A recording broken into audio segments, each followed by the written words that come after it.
Man down, man down.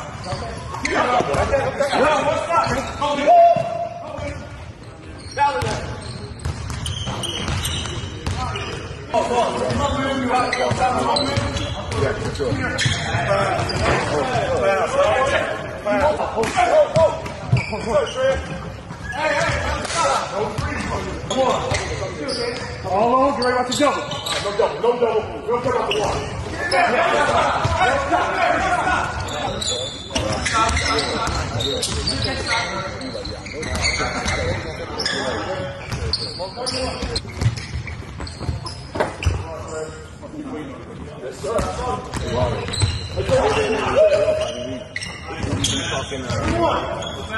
We welcome Montrezl Harrell to the show. Thanks for being here. I'm sure it's been a long couple of days. How you doing?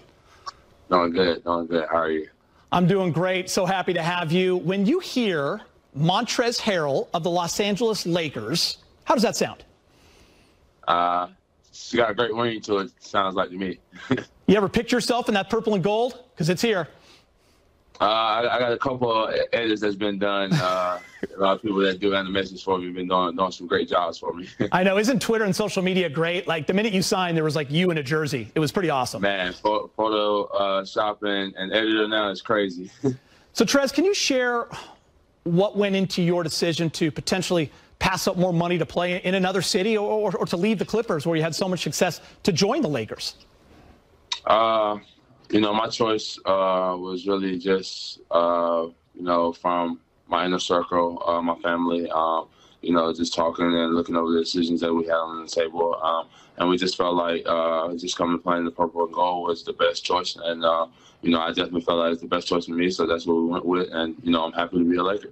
From the moment the season ended, were you talking with your family and your inner circle about the next step?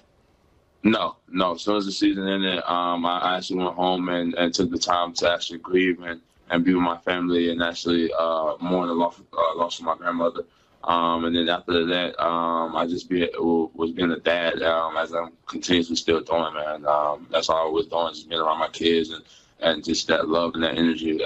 That's all I've been doing. And when free agency came about, that's when, you know, I started to get into talks with my agent. But, you know, I left the basketball to, you know, what I've done and what I've produced and left out there. And that's all I could do. Yeah, thoughts and prayers to you and your family. I know you lost your grandmother in July while you were in Orlando. What did she mean to you? Everything. Everything in the entire world. I still have multiple, you know, pieces with her. Everything that I do is, you know, going to praise her name and, you know, continue to take care of my family and my loved ones, how I've been doing, you know, since I was 16, 17. And it's still tough to this day. But, you know, it's still going to be one of those, you know, growing processes, one of those things that I'm going to have to take one day at a time. Yeah, I appreciate you sharing that. And there's no question she's very, very proud of you. Now we transition to basketball. You know, how excited are you for this opportunity to play with LeBron James, an all-time great? I'm extremely and, you know, really honored once. And, you know, I'm ready to get going. Honestly, man, I can't wait for training camp to kick off and, you know, actually, you know, throw that practice jersey on and we go in there and get to work, really. Trez, how many times have you visualized running that high pick and roll with Bron over the last couple days? Man, I've envisioned high pick and rolls, baseline plays, all of it, lobs, everything, man. You know, like I said, I'm just ready to get going, man. This is a great feeling, and I'm just, you know, happy to be here. I hear you on that. Listen, so you play against Anthony Davis these past 5 years. He's in New Orleans and then L.A. Played him 4 times last year to now playing with the game's most versatile big. What do you envision that looking like, and how does your game complement his? Like I said, I'm just doing anything and everything I can to help complement these guys what they already do well, man. They've already shown and proven that they can win a championship without the, you know, pieces that we've added this year. So I'm just coming in looking to do anything I can to complement that chemistry that these guys already have built.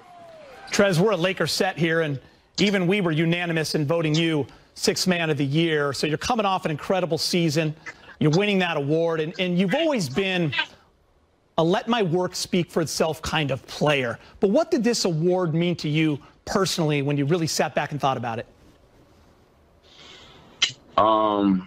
It's kind of one of those funny situations. It's kind of one of those things that it kind of hurts a little bit just because I lost my grandmother, and we kind of had these talks, before losing her. So it's one of those things that kind of hurts and stings, but at the same time, it just made me, change my mindset and to be even one of those players that's still working. How they approach to the game is going to, enhance even more and just speak even more for itself.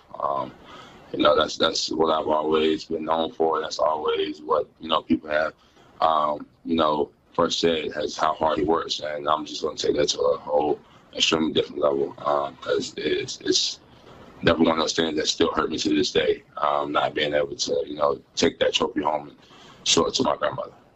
Your game's evolved every single year. How driven are you to continue to improve? Still, continuously every day. I'm got another 1 or 2 workouts set for today. So, this game is continuously changing.